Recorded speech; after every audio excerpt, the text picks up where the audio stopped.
everyone, and welcome to Beluga Stadium!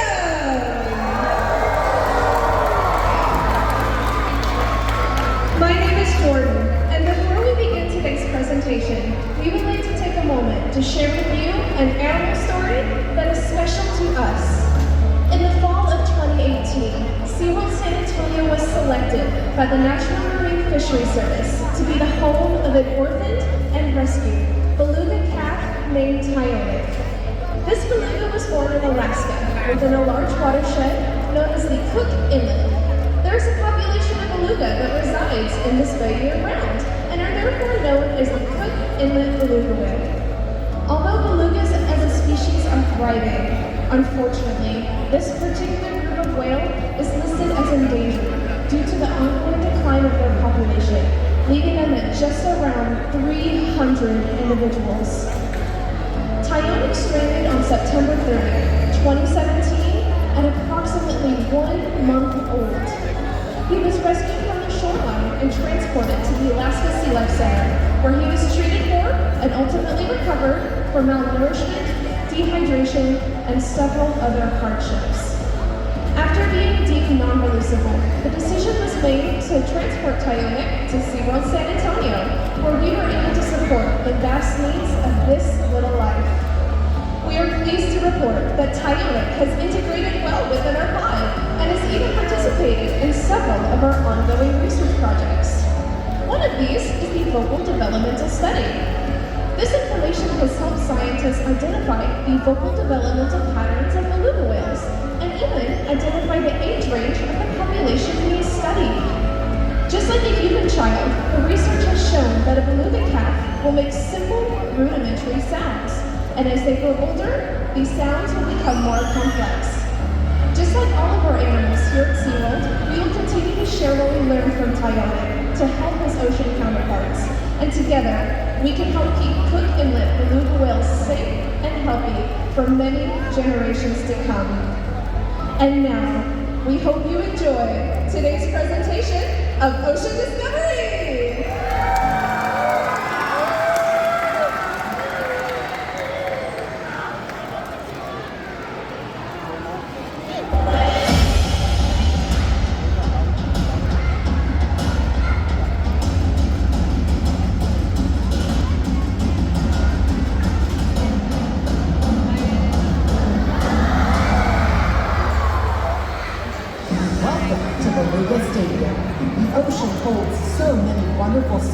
And today, we want you to come with us to take a deep dive into the ocean and to discover some of the world's most fascinating creatures, the beluga whales and Pacific white-sided dolphins.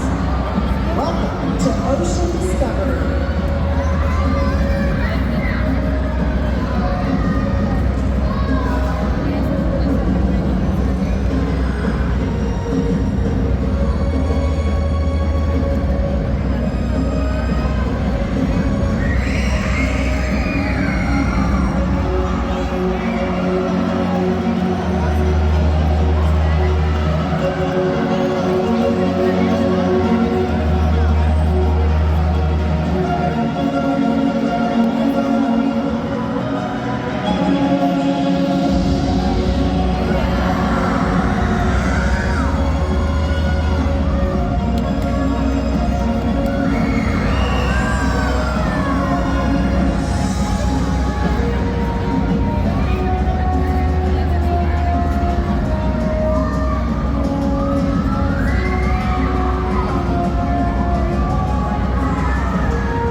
White-sided dolphins!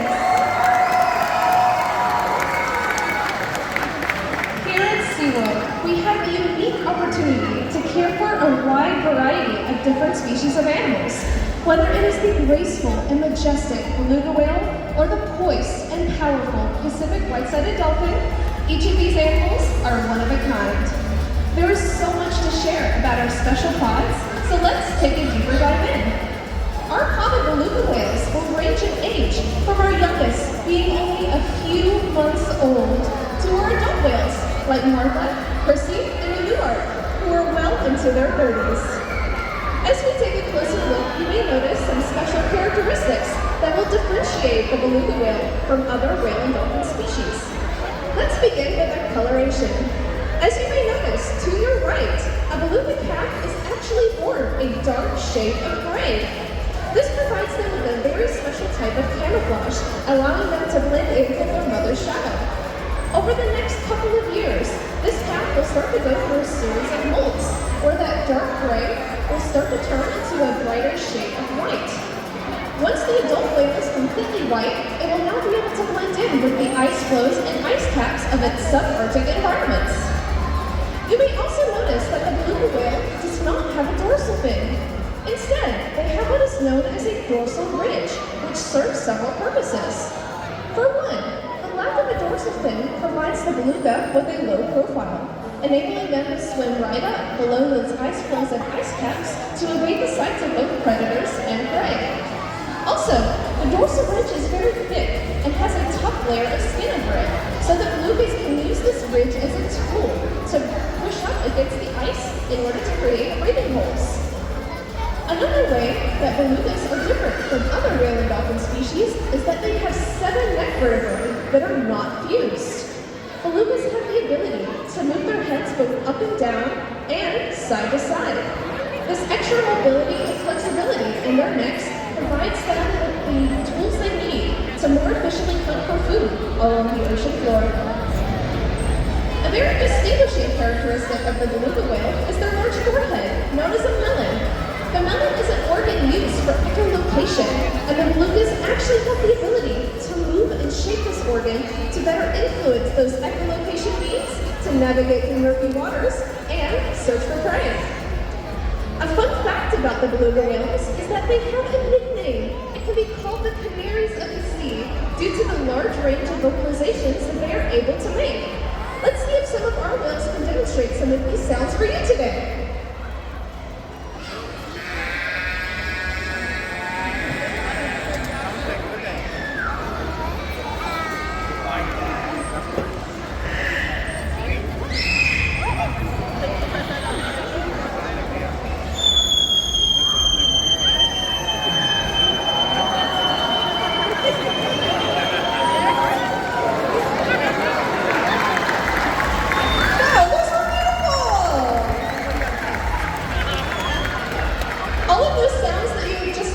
Were actually coming from the blowhole, located on the back of the beluga's head. Whale and dolphins do not possess vocal cords. In fact, they do not breathe out of their mouths either. Instead, the unique location of that blowhole provides them with the ability to breathe without ever needing to lift their head above the surface, making them that much more effective hunters and swimmers. Engaging our animals both physically and mentally helps us to provide them with the best possible care. It is through this care where we build bonds and relationships with these animals that last a lifetime. Though these animals, as you have seen, can be natural athletes, it is through our mutual love of play that better creates those connections between us. Over the past 60 years, SeaWorld has learned that it is through this play that ultimately leads to our discoveries. Now, our team is going to give you a glimpse as to just how special these relationships can truly be.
the Association of Zoos and Aquariums. These are rigorous, scientifically based, and publicly available standards that examine our entire operation, from animal welfare, veterinary care, conservation efforts, and even education level. It is the highest accreditation that any zoo or aquarium can receive, and it is something that we are very proud to hold. In fact, it is due to this high level of dedication and care that SeaWorld San Antonio is one of just 2 facilities in the entire United States to be able to call ourselves home to the next species you will be meeting very soon. As a trainer, there's a variety of different types of sessions we can have with our animals. The one you have just watched was a relationship session. This is where us trainers utilize all of our positive reinforcement techniques to better build bonds and trust between animal and trainer. There's also husbandry sessions where the animals learn how to participate in their own healthcare. We even have sessions dedicated to just located at the front of the habitat. And just like Jordan mentioned, we are going to take a closer look at how we train all of our animals here at SeaWorld. So today we are working on a behavior with 2 of our whales, Luna and Chrissy. So these are both adult female beluga whales, and this is a behavior that they actually already know how to do. We're just practicing, we're putting in some prompts. So the final behavior will actually be some splashes. So if you are sitting in the front couple of rows, you may get wet. Now these behaviors are called flip flips, and when the behavior is complete, they will essentially swim from their trainer to this front part of the habitat, flip upside down, and use their flukes to splash audience members. Now I'm going to be down here at the glass to help prompt them on where to go and remind them exactly how to do this behavior. So you might have noticed one of our trainers did jump in the water with our beluga whale, Luna, and also Chrissy. So here comes Luna to the right side of the stadium, and we'll just remind her exactly how to do that behavior. Here she comes, get ready.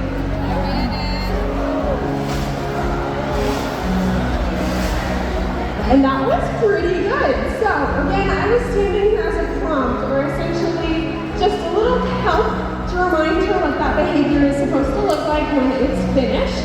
Eventually, we'll take the training wheels off of this behavior and they'll be able to do it all on their own once again. So this is Chrissy on the left side of the stadium, and we're essentially going to do the same thing with her. So now I'm standing on this side. We're going to remind Chrissy to come all the way to the glass and hopefully splash some friends. Here she goes, flipping upside down and using her powerful tail fluke.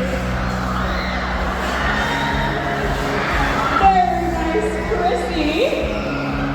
To splash some icy cold salt water on all of her friends in the audience. That was absolutely fantastic. Everyone give it up for Luna and Chrissy. Now this takes us to how can we train all of our animals? So not only can we use these baby steps where we add in prompts to help them, but when they do something that we like to see, we want to draw lots of positive attention towards it. So this can be through fish, but it can also be through a variety of other things that each individual animal seems to find reinforcing. So that could be swimming with their favorite trainer, or it could be playing with a toy or an environmental enrichment device. We have so many different toys that we can play with the animals with, or it might be a belly or a back rub. That's part of our job as trainers, is to learn what each individual animal seems to find reinforcing. So again, that was our beluga whale training session. Now it leads us to the next portion of our presentation where we introduce you all to the second species that calls Beluga Stadium home, and that is the Pacific white-sided dolphin. So just like their name implies, the Pacific white-sided dolphin can be found in the Pacific Ocean from California all the way to Japan. Now we are lucky enough to be one of just 2 facilities in the United States that houses this species of dolphin. And a lot of people don't know about this species of dolphin because they are a pelagic species, which means that they live far off the coast in the deeper open ocean, which means that they're hard to find and they're really, really hard to study. So a lot of what we know about this species is from studying them at places like SeaWorld. Now we are home to 8 amazing Pacific white-sided dolphins, our youngest being Maya, who is just over 4 months old, and our oldest Pacific white-sided dolphin being in his early 40s. Now this species of dolphin looks a little bit different than the typical bottlenose dolphin that is gray from head to tail. But the Pacific white-sided dolphins, as you will soon see, have a very interesting black, white, and gray coloration. And this is a form of camouflage that's pretty common amongst a lot of ocean animals. Here we are joined by one of our Pacific white-sided dolphins, Avalon. And you can see that amazing coloration. It's called counter shading. So they're dark on their back and they're light on their bellies to blend in with the dark depths of the ocean floor and the bright sunlight at the surface. Now you may have also noticed that Avalon is very, very fast. This species of dolphin can reach speeds of over 20 miles an hour, making them one of the faster marine mammals that lives in the ocean. And they are able to reach these amazing top speeds by pumping their tails in an up and down motion as they swim through the water. They have a very large muscle that runs down their back from their dorsal fin all the way to their tail flukes. You can see it. She's lifting it up out of the water there. And it's very, very powerful. It allows them to do some pretty impressive behaviors, including something we like to call walking on water. Now earlier in our presentation, we learned all about beluga whales and how they have that super cute nickname, the canaries of the sea. Well, these dolphins have a nickname of their own, as they are often seen jumping really high above the surface of the water. They are known as the acrobats of the sea. All of the animals you have seen today are champions for their ocean counterparts, who face an increasing threat to their lives and habitats. Trash, noise pollution, lack of a food supply, and habitat loss plague our oceans. Your visit today helps SeaWorld and its overall conservation and rescue efforts. In fact, it is due to support from people just like you, where over the past 60 years, SeaWorld has been able to rescue over 41,000 animals!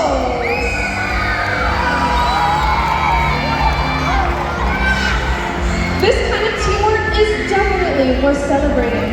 So now that you've had the opportunity to meet and learn about the incredible animals in our care, we invite you to once again enjoy in their wonder as we welcome back our powerful pod of Pacific white-sided dolphins.